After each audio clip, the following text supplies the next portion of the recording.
हमने देखे हैं। कल ही किसी से मिल के आया मैं, 25-30 वर्ष ज्ञान में लगा दिए। कहता मैं तो लौकिक दुनिया में जाऊंगा।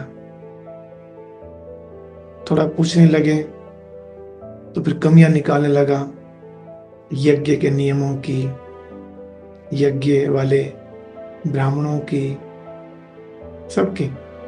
उसमें आप भी आ गए, हम भी आ गए, सारे परिवार के। यहाँ ऐसे हैं, यहाँ वैसे हैं। समझाया भी, पर लग रहा था समझेगा नहीं। पूरा यहाँ का रंग उतर चुका है और वो रंग चढ़ चुका है, कोई फायदा नहीं। तो ऐसे को देख लेना चाहिए, फिर बहस छोड़ दो। जब किसी ने तैयारी कर ही ली है, कहीं बाबा से पूछते थे, बाबा घर वाले कहते हैं शादी कर लो। कर लूं क्या? बाबा कहते थे कर लो बच्चे। दादियां उसके जाने के बाद पूछती थी, बाबा आपने ऐसा क्यों कहा शादी कर लो? बाबा ने कहा ये ना पहले से मन बना के आया है, चाहे मैं हाँ करूं ना करूं, इसको करनी ही है। अगर मैं ना करूं और ये कर ले तो और बोझ चढ़ेगा। बोझ क्यों चढ़ाए? करना तो है ही, इसको मरना तो है ही। इसलिए समझकर छोड़ दो बेचारे को उसके हाल पे।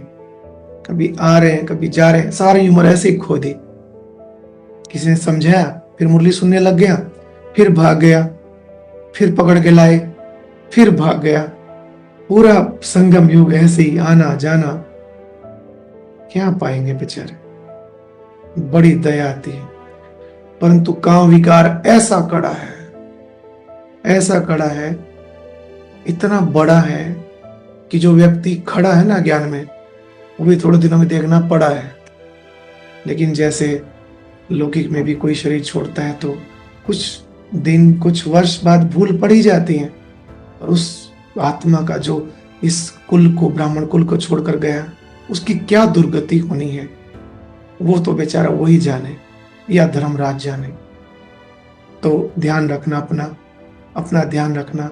माया खड़ी है आपके दरवाजे।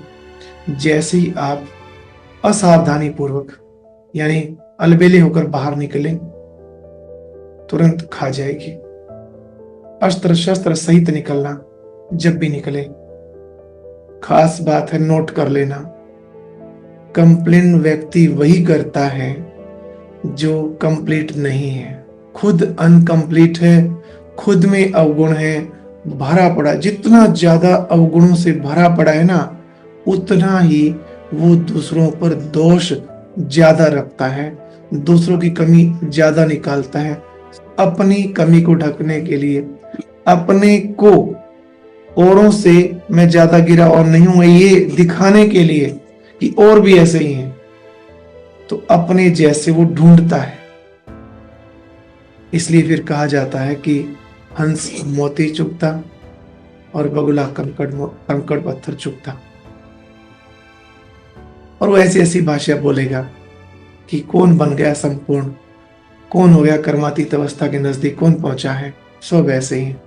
तो इन बातों से अपने को दिलासा देता रहेगा और बहुतों के जो मिलेगा उसमें गुण देखेगा, खास बड़ों में भी कहेगा उनमें भी हमने देखा है ये कमी है। ये नहीं बताएगा कि उनमें गुण कितने हैं। अगर 95% गुण है, 5% है अवगुण, कुछ कमी रह गई है, वो तो नजदीक है संपूर्ण बनने के। तो उनके वो 5% जो कमी है उनको नोट करके और फिर अपनी कमियों से फिर उनको टैली करता है, उनको मैच करता है, कहता देखो मेरे में भी यही है, उनमें भी यही कमी है, मैं तो उनके बराबर हूं। ये नहीं देखा कि उनमें 95% जो गुण है क्या वो भी मेरे में है। इसलिए ऐसा समझदार नहीं बनना, ये उल्टी समझ है जो माया देती है। जो गुणवान है, जो बड़ा है, उसको सुनना बहुत पड़ता है। कल परसों ही बाबा कह रहे थे कि जो आगे है उसको तूफान ज्यादा लगेंगे, पीछे वालों को तो इतने नहीं लगेंगे ना। कोई भी चीज की आड़ हो जाती है तो तूफान कम लगते हैं। इसलिए जो बड़े हैं, महारथी हैं, उनके पास ये तूफान जास्ती आते हैं। जैसी सोच है वैसे ही वो बात करेगा।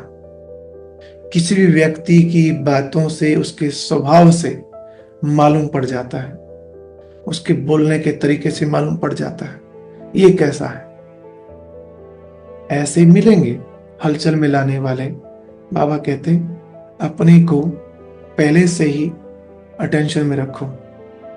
देखो मान लो आप खड़े हो, पीछे से आके कोई थोड़ा सा ऐसे पुश करता है तो गिर सकते हैं ना।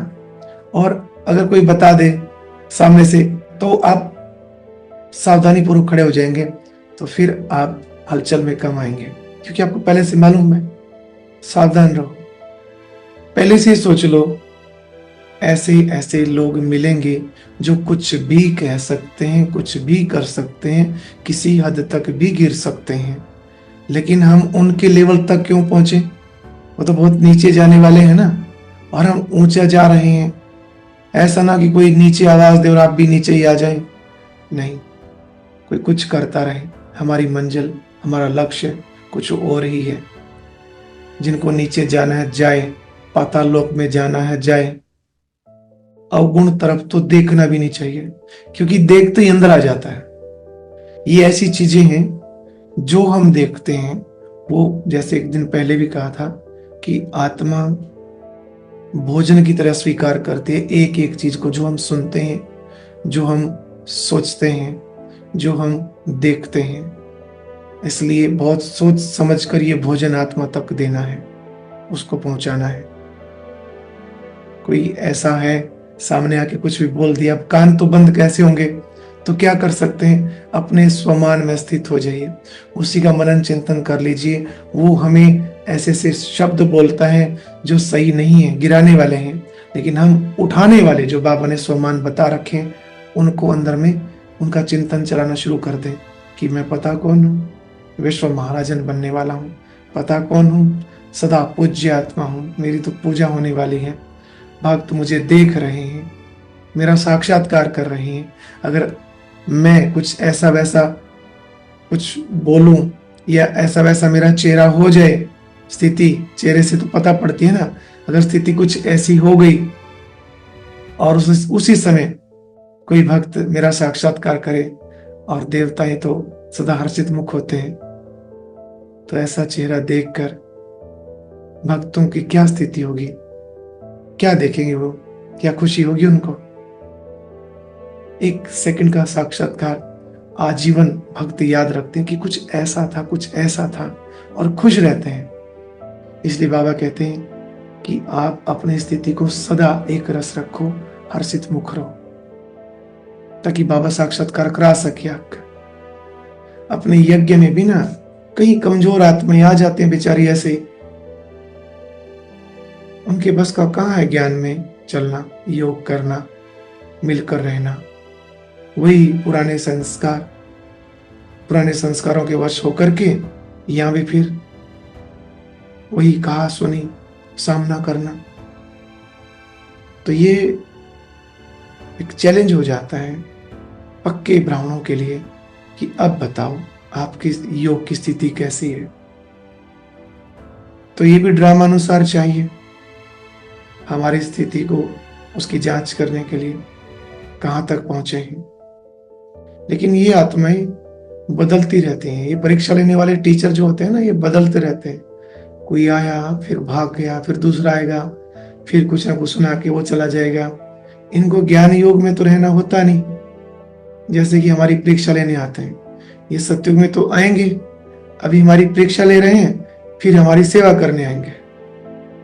अगर हम उनकी परीक्षा में पास हुए तो हमारे सेवक बनेंगे। वो फेल करके चला गया तो फिर वो हमारा टीचर बन गया। इसलिए कोई भी ऐसी आत्मा आती है, बाबा कई बार कहते हैं वारिस बनाया, भक्त बनाया या सेवक बनाया, क्या बनाया?